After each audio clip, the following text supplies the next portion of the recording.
ഒമ്പതാം ക്ലാസ്സിൻ്റെ സോഷ്യൽ സയൻസിലെ ജോഗ്രഫിയിലെ അടുത്ത പുതിയ യൂണിറ്റ് നമ്മൾ സ്റ്റാർട്ട് ചെയ്യുകയാണ്. യൂണിറ്റിൻ്റെ പേര് ocean and man. Ocean and man, മനുഷ്യനും സമുദ്രവും, അല്ലെങ്കിൽ സമുദ്രവും മനുഷ്യനും രണ്ടും പറയാലോ അല്ലെ. സമുദ്രവും മനുഷ്യനും അഞ്ചാമത്തെ യൂണിറ്റ് ആണ്.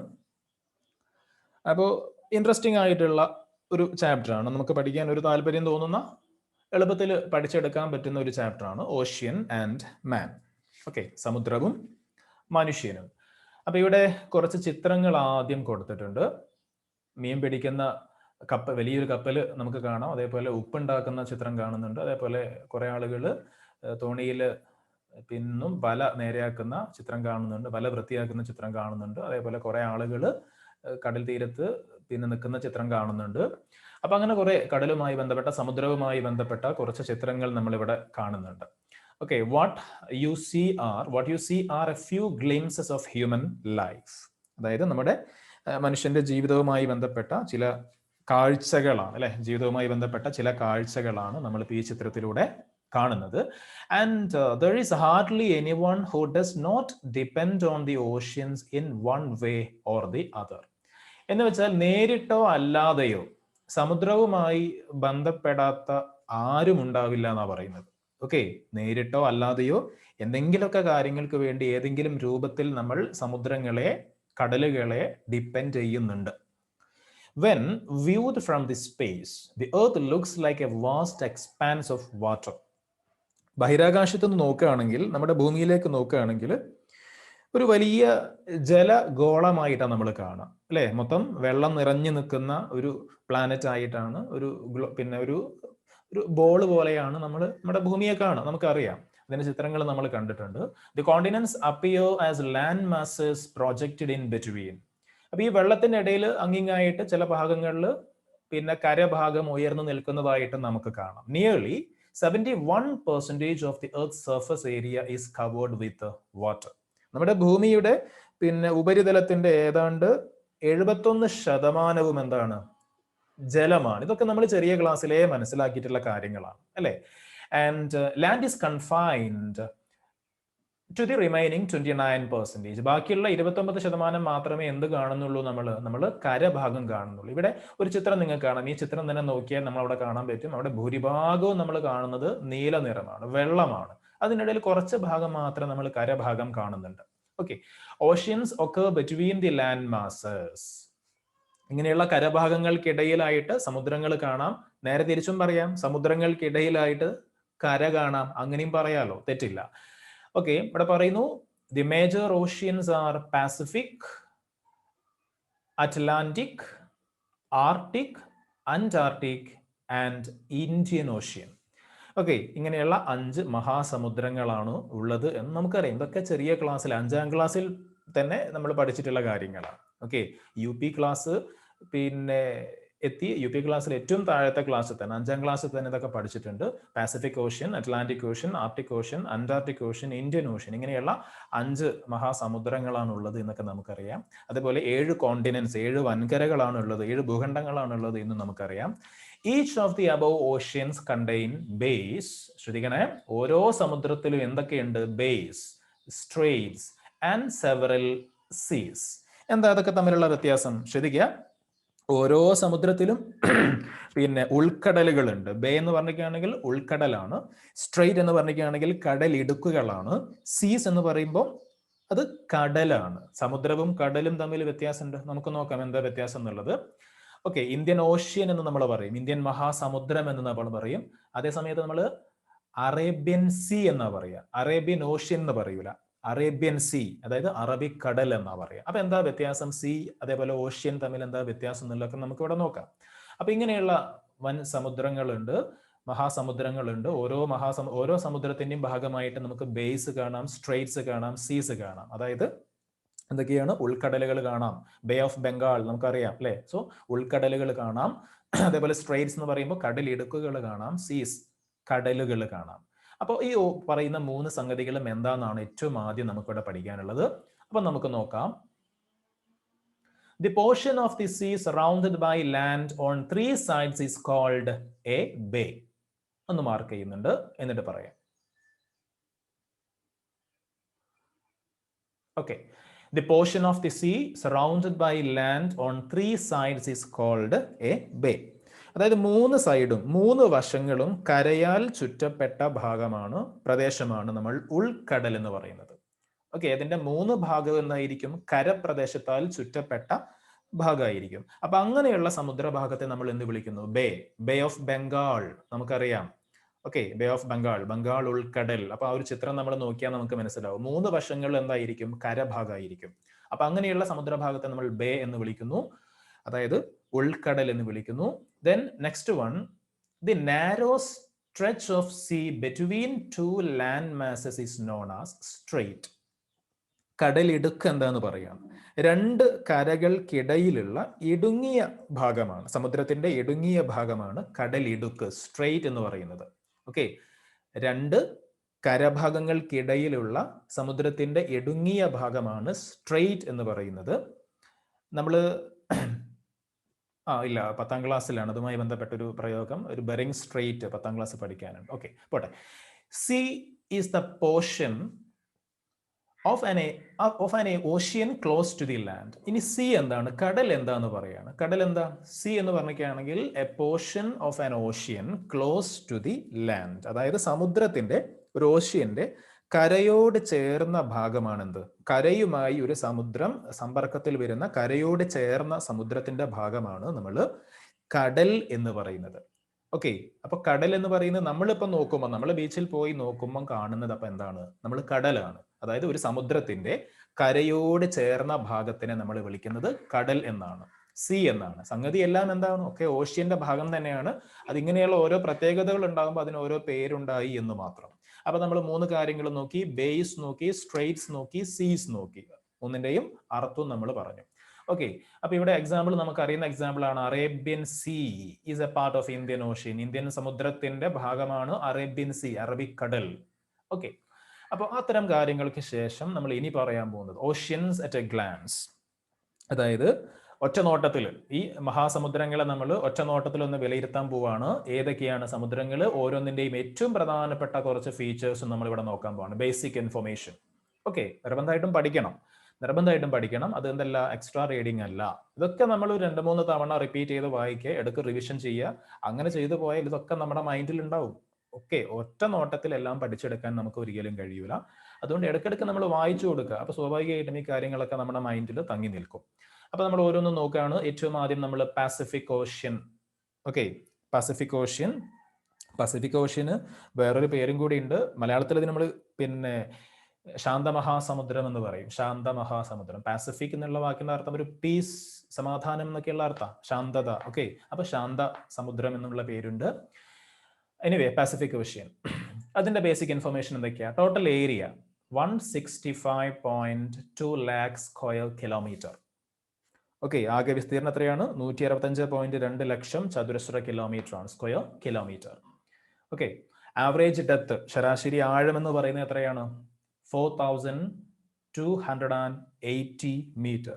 കടലിന്റെ അല്ലെങ്കിൽ സമുദ്രത്തിന്റെ എല്ലാ ഭാഗത്തും ഒരേ ആഴമല്ല ഉണ്ടാവുക. പല സ്ഥലത്തും ചിലപ്പോൾ ആഴം കൂടുതലുള്ളതുണ്ടാവും, ആഴം വളരെ കുറഞ്ഞ സ്ഥലങ്ങളുണ്ടാവും. അപ്പൊ അതിന്റെ ആവറേജ് ഡെപ്ത് എന്ന് പറയുന്നത്, ആവറേജ് ആഴം, ശരാശരി ആഴം എന്ന് പറയുന്നത് 4280, 4280 മീറ്റർ ആണ്. അതേപോലെ പസഫിക്, ഓരോ സമുദ്രത്തിലും എന്തുണ്ടാവും? കൂടുതൽ, ഏറ്റവും ആഴം കൂടിയ ഭാഗം ഉണ്ടാവും, ആഴം കുറഞ്ഞ ഭാഗം ഉണ്ടാവും. നമ്മൾ നേരത്തെ പറഞ്ഞല്ലോ. അപ്പോ ഈ പസഫിക് ഓഷ്യനിലെ ഏറ്റവും ആഴം കൂടിയ ഭാഗം, അതിന്റെ പേരാണ് ചാലഞ്ചർ ഡീപ്പ്. ഇമ്പോർട്ടന്റ് ആണ്. Challenger Deep is the deepest point in the Pacific Ocean. അതിന്റെ ആഴം എത്രയാ? ഇവിടെ പറയുന്നു 11034 മീറ്റർ ആണ്. ഓക്കെ, അപ്പൊ ചാലഞ്ചർ ഡീപ്പ് ആണ് പാസിഫിക് ഓഷ്യനിലെ ഏറ്റവും ആഴം കൂടിയ ഭാഗം. ശരാശരി ആഴം എത്രയാണ്? 4280. ഓക്കെ, അപ്പൊ കാര്യങ്ങൾ നോക്കി. ഇനി അടുത്ത ഓഷ്യൻ. ഇത്രയും കാര്യങ്ങൾ ഇതിനെപ്പറ്റി പറയുന്നുള്ളൂ. പസഫിക് ഓഷ്യനുമായി ബന്ധപ്പെട്ട് ഇത്രയും കാര്യങ്ങളേ ഉള്ളൂ. അതിന്റെ 165.2 ലക്ഷം സ്ക്വയർ കിലോമീറ്റർ ആണ്, 4280 മീറ്റർ ആണ് ആവറേജ് ഡെപ്ത്. അതുപോലെ ചലഞ്ചർ ഡീപ്പ് ആണ് ഏറ്റവും ആഴം കൂടിയ ഡീപ്പസ്റ്റ് പോയിന്റ് എന്ന് പറയുന്നത്. ചലഞ്ചർ ഡീപ്പ് ആണ് എന്താ ഡീപ്പസ്റ്റ് പോയിന്റ് പസഫിക് ഓഷ്യനിലെ. അതിന്റെ ആഴവും ഇവിടെ പറയുന്നു. ഇനി അറ്റ്ലാന്റിക് ഓഷ്യൻ നോക്കുകയാണെങ്കിൽ total area 82.4 lakh square kilometre. Okay, അതായത് നേരത്തെ നമ്മൾ മുകളിൽ പറഞ്ഞിട്ടുള്ള 165ന്റെ ഏകദേശം പകുതി, ഏകദേശം പകുതി, നമ്മൾ അങ്ങനെ ഓർത്ത് വെക്കുക. ഓക്കെ, ദെൻ ആവറേജ് ഡെപ്ത് എന്ന് പറയുന്നത് 3700 മീറ്റർ ആണ്. ഡീപ്പസ്റ്റ് പോയിന്റ് ഏതാ? ഡീപ്പസ്റ്റ് പോയിന്റിന്റെ പേര് Puerto Rico trench. Puerto Rico trench, Puerto Rico ഗർത്തം എന്ന് മലയാളത്തിൽ പറയാം. എത്രയാ അതിന്റെ ആഴം? 8618 മീറ്റർ ആണ്. ഓക്കെ, അപ്പോൾ അറ്റ്ലാന്റിക്കിലെ ഏറ്റവും പ്രധാനപ്പെട്ട ഡീപ്പസ്റ്റ് പോയിന്റ് എന്ന് പറയുന്നത് പ്യൂട്ടോറിക്ക ട്രെഞ്ച്, പ്യൂട്ടോറിക്ക ഗർത്തം. ഓക്കെ, ഗർത്തം എന്ന് പറയുമ്പോൾ ഒരു താഴ്ച, ആഴം എന്നുള്ള അർത്ഥത്തിലാണ്. അതേപോലെ അറ്റ്ലാന്റിക്കുമായി ബന്ധപ്പെട്ട് നമ്മൾ പഠിക്കേണ്ട മറ്റൊരു പോയിന്റ്, നമ്മൾ ഓൾറെഡി പഠിച്ചിട്ടുള്ള പ്ലേറ്റ് മൂവ്മെന്റ്സുമായി ബന്ധപ്പെട്ടുകൊണ്ടൊക്കെ നമ്മൾ ഡൈവേർജന്റ് മാർജിനും കൺവേർജന്റ് മാർജിനും ഒക്കെ പഠിച്ചിട്ടുണ്ടല്ലോ. ആ ഭാഗത്ത് നമ്മൾ പഠിച്ചിട്ടുള്ള ഒരു പോയിന്റ് ആണ് അടുത്തത്. അതായത് A 14,000 kilometer long mountain range known as the Mid-Atlantic Ridge exists along the middle of this ocean. ഈ അറ്റ്ലാന്റിക് സമുദ്രത്തിന്റെ മധ്യഭാഗത്തായിട്ടാണ് എന്ത് കാണുന്നത്? ഈ പറയുന്ന ഭൂസവിശേഷത കാണുന്നത്. എന്താ പേര്? മിഡ് അറ്റ്ലാന്റിക് റിഡ്ജ് അല്ലേ? അതായത് മധ്യ അറ്റ്ലാന്റിക് പർവ്വതനിര. ഒരു വലിയ മൗണ്ടൻ ആണ്, പർവ്വതനിരയാണ്. അപ്പൊ അത് എത്രയാ? 14,000 കിലോമീറ്റർ നീളത്തിലുള്ള അല്ലേ? 14,000 കിലോമീറ്റർ പിന്നെ നീളത്തിലുള്ള ഒരു പർവ്വതനിര എവിടെയുണ്ട്? അറ്റ്ലാന്റിക് സമുദ്രത്തിന്റെ മധ്യഭാഗത്തായിട്ടുണ്ട്. അതിന്റെ പേരാണ് മിഡ് അറ്റ്ലാന്റിക് റിഡ്ജ്. അതിനെപ്പറ്റി നമ്മൾ നേരത്തെ പഠിച്ചിട്ടുണ്ട്. എവിടെയാ പഠിച്ചത്? നമ്മൾ ആ പ്ലേറ്റ്സ് മൂവ്മെന്റുമായി ബന്ധപ്പെട്ട കുറച്ച് കാര്യങ്ങളൊക്കെ പഠിച്ചിട്ടുള്ള ഒരു ചാപ്റ്റർ ഉണ്ട് അല്ലേ? ആ പ്ലേറ്റ് മൂവ്മെന്റ്സ്, അതേപോലെ അതിന്റെ പിന്നെ ഓരോ മാർജിൻസ്, പ്ലേറ്റ് മാർജിൻസും കാര്യങ്ങളൊക്കെ നമ്മൾ നോക്കിയിരുന്നു. അവിടെ നമ്മൾ പഠിച്ചിട്ടുണ്ട്. വേണമെങ്കിൽ നമുക്കൊന്ന് പെട്ടെന്ന് അവിടേക്കൊന്ന് ഓടിച്ച് നോക്കാം. ആ പേജിലേക്ക് ഒന്ന് പോയി നോക്കിയാൽ ഒന്നുകൂടി പെട്ടെന്ന് നിങ്ങൾക്ക് മനസ്സിലാവും. ഞാൻ ആ പേജ് നമ്പർ ഏകദേശം ഒന്ന് കൊടുത്തു നോക്കട്ടെ.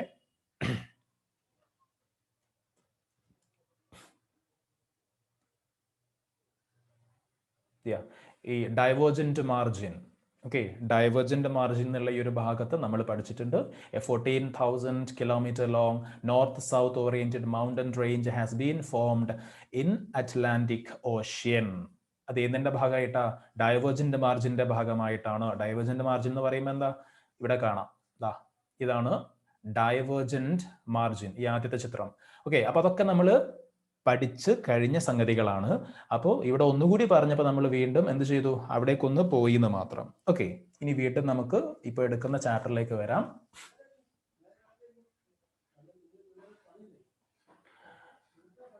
ഓക്കെ, അപ്പോൾ അറ്റ്ലാന്റിക് ഓഷ്യനുമായി ബന്ധപ്പെട്ട ഒരു പോയിന്റ് ആണ് 14,000 kilometer long mountain range known as Mid-Atlantic Ridge exists along the middle of this ocean. ഈ അറ്റ്ലാന്റിക് ഓഷ്യനിലാണ് ഈ ഒരു സംഭവം ഉള്ളത്.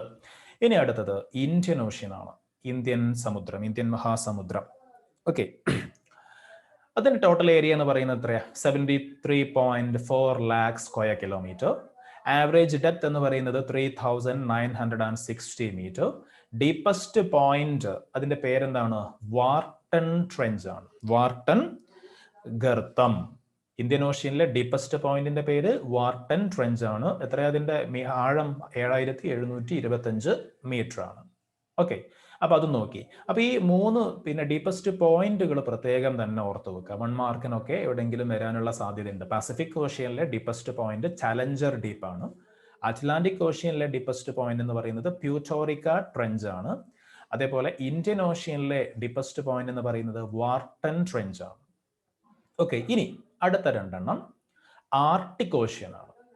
ആർട്ടിക് ഓഷ്യൻ, അതിന്റെ പ്രത്യേകത ദി സ്മോളസ്റ്റ് ഓഷ്യൻ ആണ്, ഏറ്റവും ചെറിയ സമുദ്രം. ഈ 5 എണ്ണത്തിൽ ഏറ്റവും ചെറിയ സമുദ്രം ഏതാണ്? സ്മോളസ്റ്റ് വൺ ആർട്ടിക് ആണ്. അതേപോലെ ഓർക്കുക, ഈ 5 എണ്ണത്തിൽ ഏറ്റവും വലുത് പാസിഫിക് ഓഷ്യൻ ആണ്. ഓക്കെ, ഏറ്റവും വലുത് പാസിഫിക് ഓഷ്യൻ ആണ്. അപ്പൊ ഏറ്റവും വലുത് എന്ന് പറഞ്ഞുകൊണ്ട് ഇവിടെ കൊടുത്തിട്ടില്ല. പക്ഷെ ഇവിടെ നോക്കുക, ഇത്ര സ്ക്വയർ കിലോമീറ്റർ ആണ് എന്ന് നമ്മൾ പറഞ്ഞിട്ടുണ്ട്. 165.2 ലക്ഷം സ്ക്വയർ കിലോമീറ്റർ ആണ്. ബാക്കിയെല്ലാം അതിലും താഴെയാണ്. അപ്പൊ അത് നമ്മൾ മനസ്സിലാക്കുക, ഏറ്റവും വലിയ സമുദ്രം പാസിഫിക് ഓഷ്യൻ ആണ്. ഏറ്റവും ചെറുതെന്ന് പറയുന്നത് ആർട്ടിക് ഓഷ്യൻ ആണ്. സോ സ്മോളസ്റ്റ് വൺ ആണ്. അതേപോലെ ടോട്ടൽ ഏരിയ എത്രയാ? 14 സംതിങ് ലാക്ക് സ്ക്വയർ കിലോമീറ്റർ ആണ്. 14.09 ലാക്ക് സ്ക്വയർ കിലോമീറ്റർ ആണ്. ഡീപ്പസ്റ്റ് പോയിന്റിന്റെ ആഴം എത്രയാണ്? 5,180 മീറ്റർ ആണ്. ദെൻ അടുത്തത് അന്റാർട്ടിക് ഓഷ്യൻ ആണ്. അന്റാർട്ടിക് ഓഷ്യൻ ഒരു പേരും കൂടിയുണ്ട്, അവിടെ പറയുന്നുണ്ട്, southern ocean. Okay, southern ocean അല്ലെങ്കിൽ ദക്ഷിണ സമുദ്രം. ഏറ്റവും സൗത്തിലാണല്ലോ ഉള്ളത്, അതുകൊണ്ട് തന്നെ അങ്ങനെ ഒരു പേര് കൂടി അന്റാർട്ടിക് ഓഷ്യൻ ഉണ്ട്. പിന്നെ the ocean surface is frozen. മറ്റൊരു പ്രത്യേകതയാണ്. അതായത് സമുദ്രത്തിന്റെ ഉപരിതലം എന്തായിരിക്കും? മഞ്ഞുകട്ടകളാൽ മൂടപ്പെട്ട അവസ്ഥയിലായിരിക്കും. അതായത് സമുദ്രത്തിന്റെ മുകളിൽ കൂടി നമുക്ക് നടന്നു പോവാം. കാരണം എന്താ? മുകൾ ഭാഗം മൊത്തം ഐസായി കിടക്കുകയാണ്. അതിന്റെ താഴ്ഭാഗത്തുകൂടെ ജലം ഒഴുകുന്നു. മുകൾ ഭാഗം മുഴുവൻ എന്താണ്? നല്ല തിക്നെസ്സിലുള്ള ഐസാണ്. വാഹനം വരെ ഓടിച്ചു പോകാൻ പറ്റുന്ന സ്ഥലങ്ങളുണ്ടാവും. ഓക്കെ, അപ്പൊ ആ രൂപത്തിൽ ഓഷ്യൻ സർഫസ് ഈസ് ഫ്രോസൺ. നമ്മുടെ ഭൂമിയിൽ ഏറ്റവും തണുപ്പുള്ള പ്രദേശവും ഏതാണ്? അന്റാർട്ടിക്കയാണ്. സോ അന്റാർട്ടിക് ഓഷ്യനും അതേ പ്രത്യേകത കാണിക്കുന്നു. അന്റാർട്ടിക് ഓഷ്യൻ അതിന്റെ സർഫസ് എന്ന് പറയുന്നത് ഫ്രോസൺ ആണ്, തണുത്തുറഞ്ഞ സർഫസ് ആണ്. And also known as southern ocean. Total area 32 lakh square kilometre. Okay, 32 lakh square kilometre ആണ് അതിന്റെ ടോട്ടൽ ഏരിയ. അപ്പോ 5 സമുദ്രങ്ങളും അതിന്റെ ഏറ്റവും പ്രധാനപ്പെട്ട ബേസിക് ഇൻഫോർമേഷനും നമ്മൾ ഇവിടെ നോക്കിക്കഴിഞ്ഞു. ഇതൊക്കെ നമുക്ക് എക്കാലത്തും ആവശ്യമുള്ള സംഗതികളാണ്. ഓക്കെ, ഭാവിയിലും ഒക്കെ മത്സര പരീക്ഷകളിലൊക്കെ നമുക്ക് ആവശ്യമുള്ള സംഗതികളാണ് ഈ കാര്യങ്ങൾ, ഈ ഡീറ്റെയിൽസ്. അപ്പൊ അതുകൊണ്ട് തന്നെ അത് ശരിക്കും നല്ലതുപോലെ പഠിച്ച് മനസ്സിലാക്കി വെക്കുക. പിന്നെ അടുത്തൊരു ഹെഡിങ് നമുക്ക് കാണാൻ പറ്റും,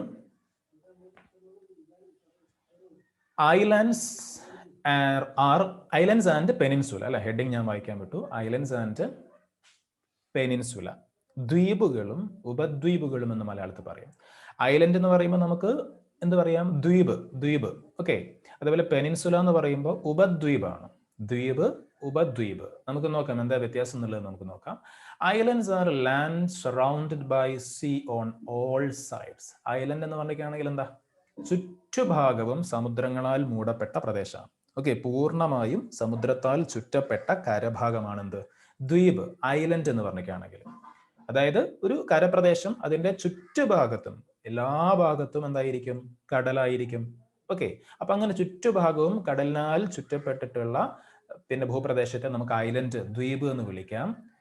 എന്നാൽ പെനിൻസുല എന്നുള്ളതോ ശ്രദ്ധിക്കുക, the land masses surrounded by sea on 3 sides are called peninsula. പെനിൻസുലന്റെ വ്യത്യാസം എന്താ? 3 വശങ്ങൾ സമുദ്രത്താൽ ചുറ്റപ്പെട്ട കരഭാഗങ്ങളാണ് ഉപദ്വീപുകൾ, പെനിൻസുല. ഓക്കെ, ഐലൻഡ് എന്ന് പറയുമ്പോൾ ചുറ്റുഭാഗവും കടലാണ്. പെനിൻസുല എന്ന് പറയുമ്പോൾ 3 ഭാഗം എന്താണ്? 3 ഭാഗം സമുദ്രത്താൽ, അല്ലെങ്കിൽ 3 വശങ്ങളും സമുദ്രത്താൽ ചുറ്റപ്പെട്ട, എല്ലാ ഭാഗവും ഇല്ല, 3 വശങ്ങൾ സമുദ്രത്താൽ ചുറ്റപ്പെട്ട വൻകര ഭാഗങ്ങളാണ് ഉപദ്വീപുകൾ, പെനിൻസുല എന്ന് നമ്മൾ പറയുന്നത്. അപ്പൊ ഇവിടെ നിങ്ങൾക്ക് കാണാൻ പറ്റും കുറച്ച് ഐലൻഡ്സും അതേപോലെ തന്നെ കുറച്ച് പെനിൻസുലന്റെ ലിസ്റ്റ് കൊടുത്തിട്ടുണ്ട്. നമ്മളിവിടെ പറയുന്നത് ഇത് ഏത് ഓഷ്യന്റെ ഭാഗമാണ് എന്ന് കണ്ടെത്താനാണ്. The following table contains the names of some major islands and peninsulas in the world. With the help of an atlas, find out the names of the oceans to which they belong. ഈ ഐലൻഡ്സും ഈ പെനിൻസുലയൊക്കെ ഏത് ocean, നമ്മളിപ്പോൾ 5 oceans പഠിച്ചു, അതിൽ ഏത് ഓഷ്യന്റെ ഭാഗമായിട്ട് വരുന്നതാണെന്നാണ് ചോദിക്കുന്നത്.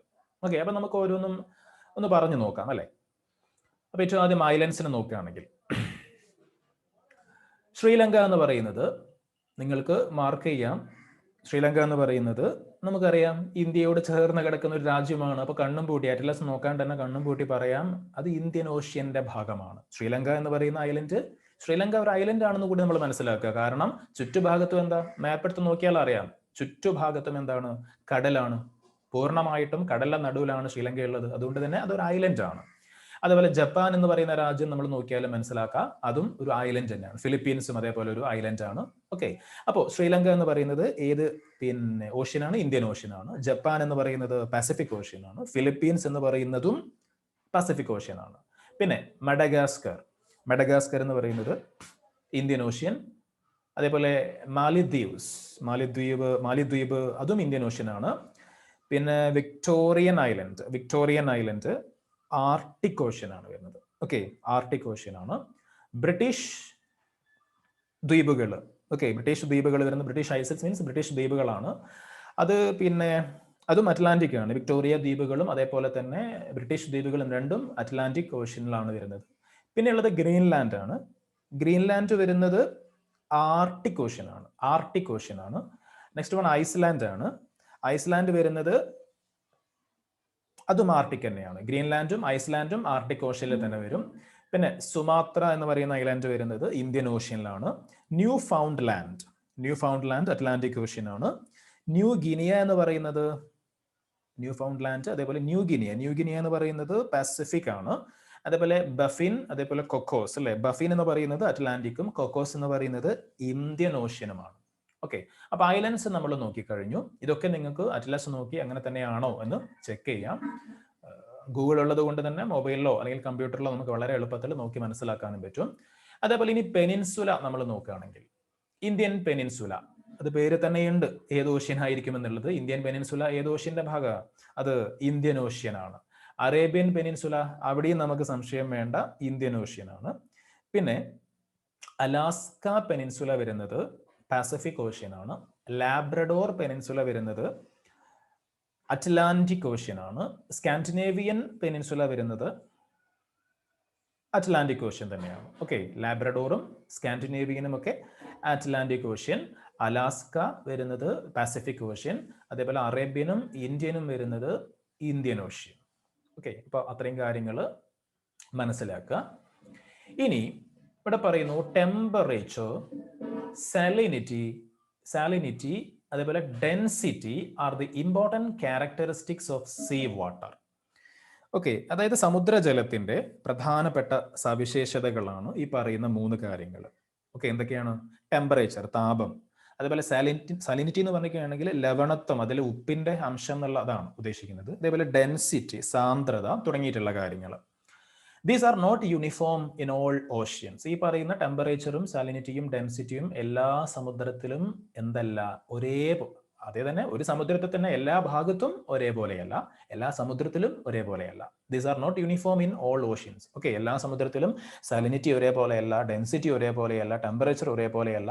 ഒരു സമുദ്രത്തിൽ തന്നെ എല്ലാ ഭാഗത്തും ഇതെന്തല്ല, ഒരേപോലെയല്ല. Let's find out the reasons for this. അപ്പൊ അത് എന്തുകൊണ്ടാണ് എന്ന് നമുക്ക് നോക്കാം. ടെമ്പറേച്ചറും സാലിനിറ്റിയും ഡെൻസിറ്റിയും ഒക്കെ ഓരോ സമുദ്രത്തിലും വ്യത്യാസപ്പെടാനുള്ള കാരണം എന്താണ്? അതാണ് നമ്മൾ ഇനി നോക്കാൻ പോകുന്നത്. ഏറ്റവും ആദ്യം ശ്രദ്ധിക്കുക, ഡിസ്ട്രിബ്യൂഷൻ ഓഫ് ഓഷ്യൻ ടെമ്പറേച്ചർ. സമുദ്ര ജലത്തിന്റെ താപവിതരണം എന്ന് പറയാം. സമുദ്രജലത്തിലെ താപവിതരണം, ഡിസ്ട്രിബ്യൂഷൻ ഓഫ് ഓഷ്യൻ ടെമ്പറേച്ചർ.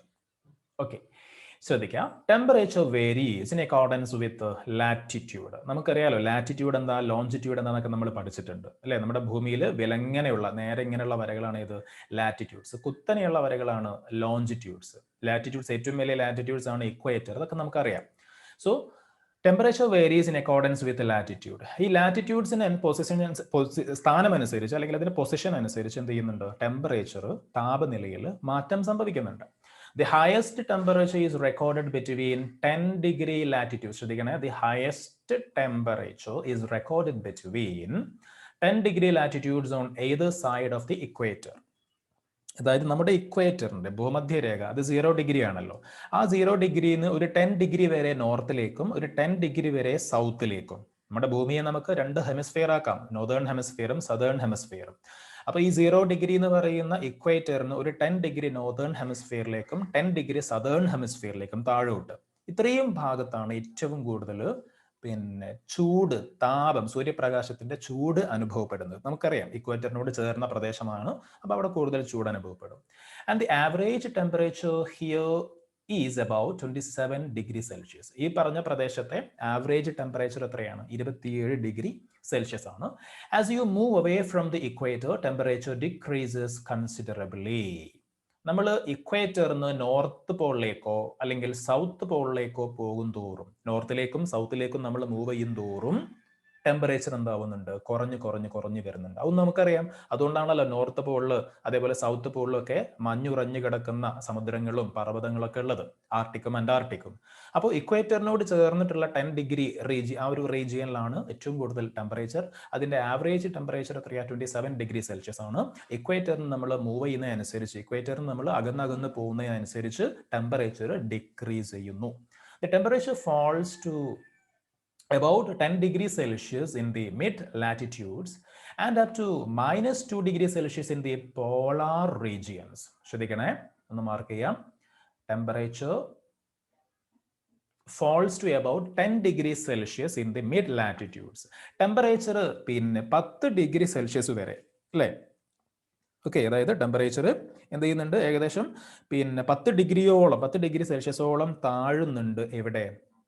ഇവിടെ പറയുന്നു മിഡ് ലാറ്റിറ്റ്യൂഡ്സിൽ. ഈ മിഡ് ലാറ്റിറ്റ്യൂഡ്സ് എന്ന് പറഞ്ഞിരിക്കുകയാണെങ്കിൽ ഏതാ?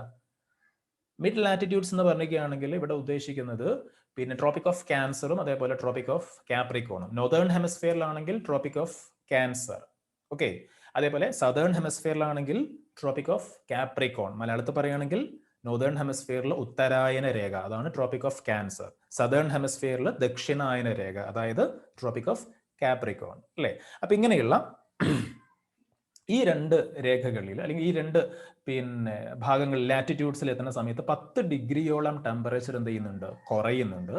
And up to -2 degree Celsius in the polar region. അത് വീണ്ടും നമ്മൾ പോയി എവിടെ എത്തുമ്പോൾ ധ്രുവീയ മേഖലകളിൽ എത്തുമ്പോൾ, നോർത്ത് പോളാർ റീജിയനിലും അതേപോലെ സൗത്ത് പോളാർ റീജിയനിൽ എത്തുമ്പോൾ പിന്നെ ടെമ്പറേച്ചർ എത്ര വരെ താഴുന്നുണ്ട്? -2 ഡിഗ്രി വരെ ടെമ്പറേച്ചർ താഴുന്നുണ്ട്. അപ്പൊ അവിടെ നമ്മൾ മനസ്സിലാക്കേണ്ട കാര്യം, ഞാനൊന്നും ഇവിടെ പിന്നെ വരയ്ക്കാൻ ശ്രമിക്കാം, അപ്പൊ ഒന്നുകൂടി പെട്ടെന്ന് മനസ്സിലാവും. ഓക്കെ, ഇതിപ്പോ നമ്മുടെ ഭൂമിയാണെങ്കിൽ ആ ഭൂമിക്ക് ഒരു ഇക്വേറ്റർ ഞാൻ വരയ്ക്കുകയാണ്. ഇതാണ് ഭൂമധ്യരേഖ, ഇക്വേറ്റർ. ഇതെന്താണ്? ഇങ്ങനെയുള്ള വരകളെ നമ്മൾ വിളിക്കുന്ന പേരെന്താ? ഇങ്ങനെയുള്ള വരകൾ നമ്മൾ വിളിക്കുന്ന പേരാണെന്ത്?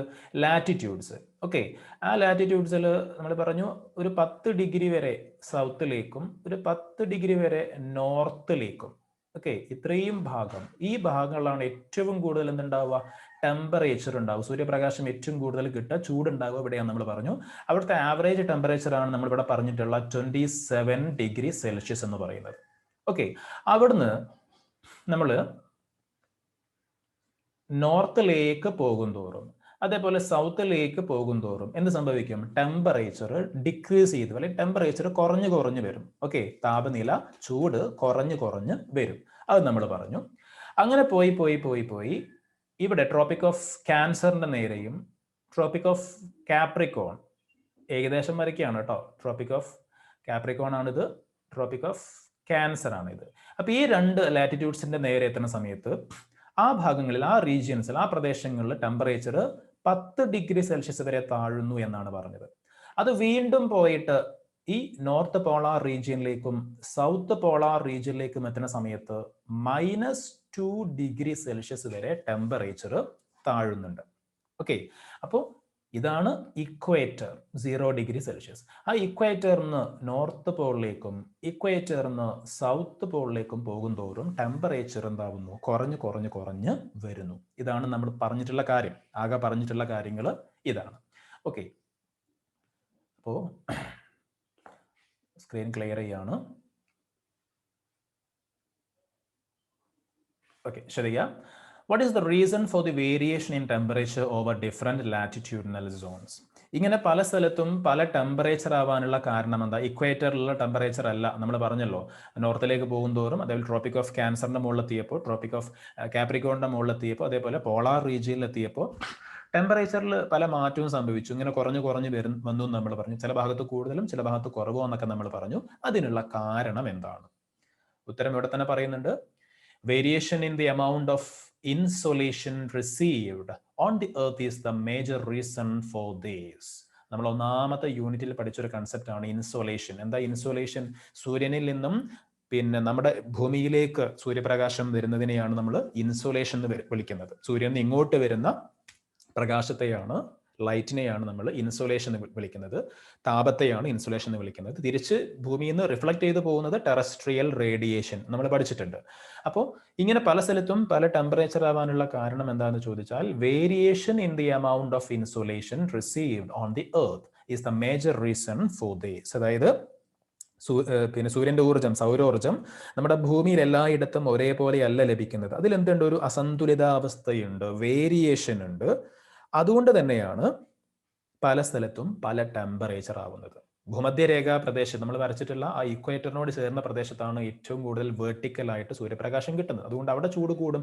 നോർത്തിലേക്കും സൗത്തിലേക്കും പോകും തോറും, നോർത്ത് പോളിലേക്കും സൗത്ത് പോളിലേക്കും പോകും തോറും എന്ത് സംഭവിക്കും? സൂര്യപ്രകാശം ഒരുപാട് ദൂരം അന്തരീക്ഷത്തിലൂടെ സഞ്ചരിച്ച് ചരിഞ്ഞാണ് ഭൂമിയിൽ പതിക്കുന്നത്.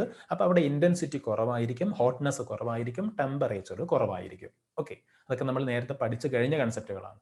The ocean currents and winds also influence the temperature of sea water. അതേപോലെ സമുദ്രജലത്തിന്റെ കടൽ ജലത്തിന്റെ ടെമ്പറേച്ചറിനെ ബാധിക്കുന്ന ഇൻഫ്ലുവൻസ് ചെയ്യുന്ന മറ്റ് 2 ഘടകങ്ങളാണ് the ocean currents and winds.